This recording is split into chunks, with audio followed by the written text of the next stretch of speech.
Welcome to the another video of the electric drive. Here we will discuss one numerical. Let us say third question.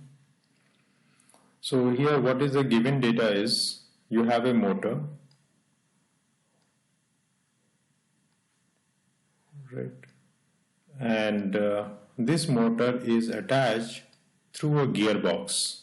So we can have a gearbox like this and sew it in that way. Otherwise we can sew in the single shaft in this way. So this resembles that there is a gearbox. So motor is there. That motor is having an inertia J0 that is equal to 0.5 kg meter square. And a gearbox is there. The gearbox is having a ratio that is a primary by secondary number of teeth, which is A equals to 0.1.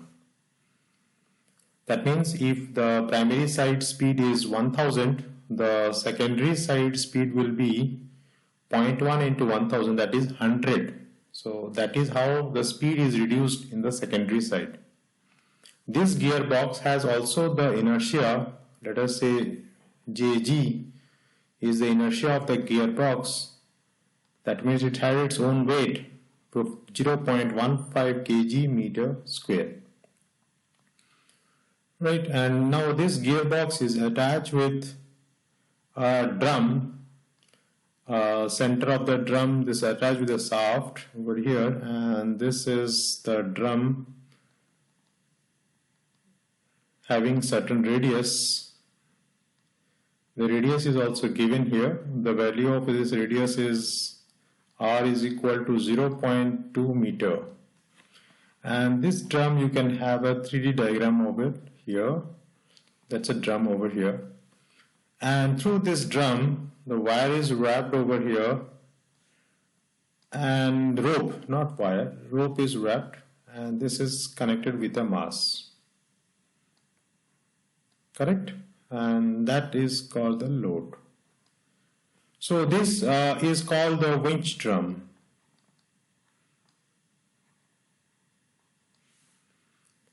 And it has also got an inertia, Jw is equal to 1 kg meter square.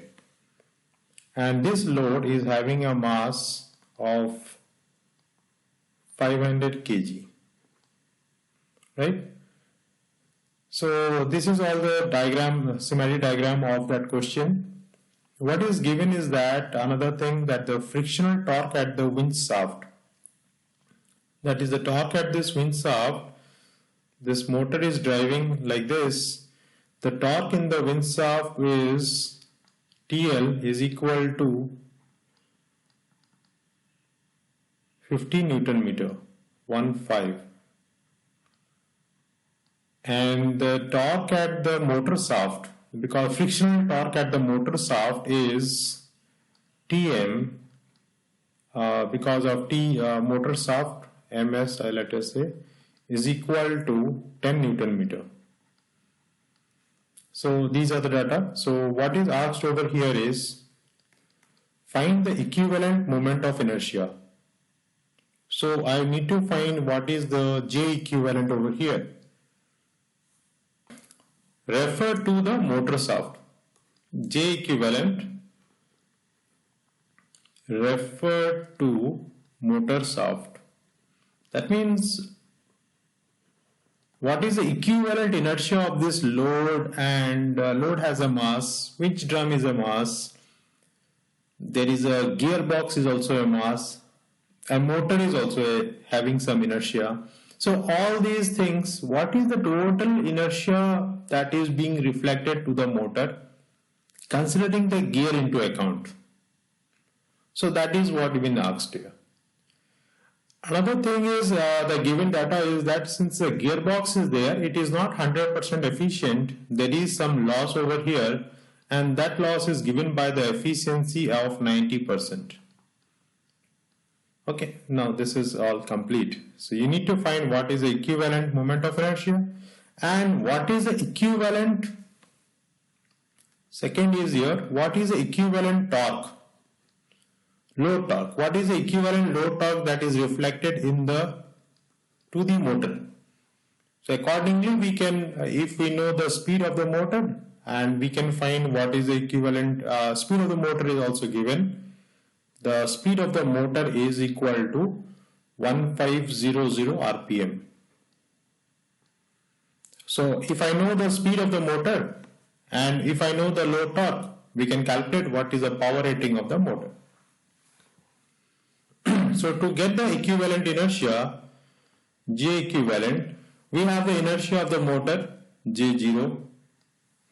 We have the inertia of this gearbox which is directly coupled with the motor, so J of G. We have also the inertia of the winch drum, but it is connected after the gear. So winch drum is having JW after the gear, so we multiply here A square. And we have got a mass, and if the mass is there, that is also after the gearbox. So we can have the formula of mass, and that will multiply by A into R whole square. How we get this formula? That's the important point.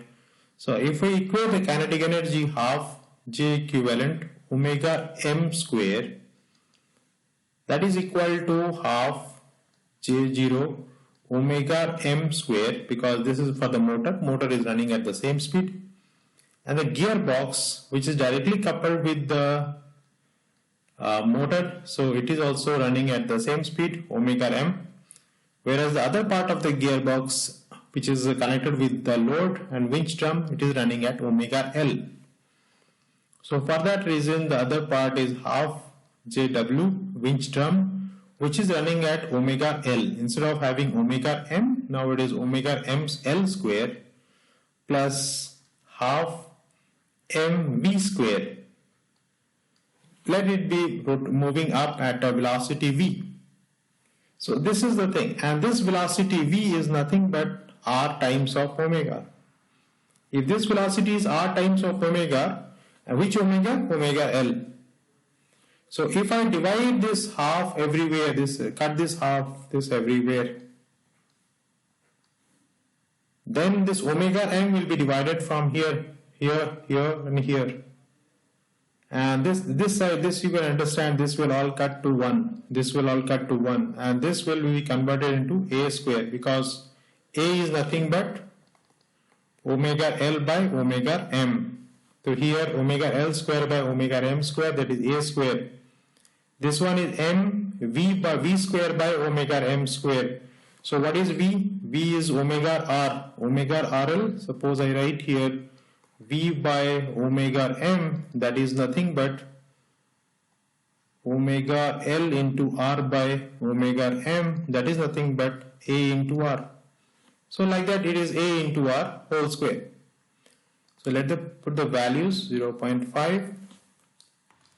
So after writing this, it will look like this one. Now if we solve these values total and we add it, it will come 0.86 kg meter square. So this is what is the equivalent inertia which is reflected at the load end. Not this 500 kg or this 1 kg meter square. The total inertia of this entire thing is reflected at here is J equivalent. That is, this is like this. Now next is your what is the if we equate the power at both ends. Let us say TL is the virtual load that is being reflected in the motor end. So TL into TL dash, let us say, into omega m is the total power that is reflected in the motor end, is equal to the friction because of the motor. Let us say Tm, let us say this is TMF, friction, because of friction it is TLF. TLF is friction because of the winch shaft. So TMF is the motor shaft, the friction because of that. That is also multiplied with omega m. Another is the friction because of the torque, because of the friction of this winch shaft, is equal to TLF into omega L, not omega m, plus you have got weight of this load, that is m into v, the force into velocity. That is what the power is. The force is nothing but m into g. Instead of v, we can write into that into r into omega l. Let us write it. So let us remove this omega m also. So TL dash is equal to TMF plus TLF into omega L by omega m, that is A, plus F is m into G, V is omega L into R divided by this omega m, that is nothing but A into R. So we can write this value as 10, here it is, plus 15, A is 0.1 plus 500 into 9.81 into A is 0.1 into R is 0.2. So if we, another thing we left out is that the part which is there after the gearbox, it is having, the efficiency is not 100%, it is 90%. So we need to divide here by eta. This term is also need to divide by eta. So that is divided by 0.9. Here also divided by 0.9. So if we solve this, we will get this value as 120.67 Newton meter. So we get what is the equivalent load torque that is reflected to the motor. What is the speed of the motor? Now if I multiply this TL dash with speed of the motor, that is 2 pi Nm by 60, we can get what is the power requirement of the motor. Okay, so thank you very much for listening to this, patiently listening to this, and we will come across another numerical in the next video. Thank you.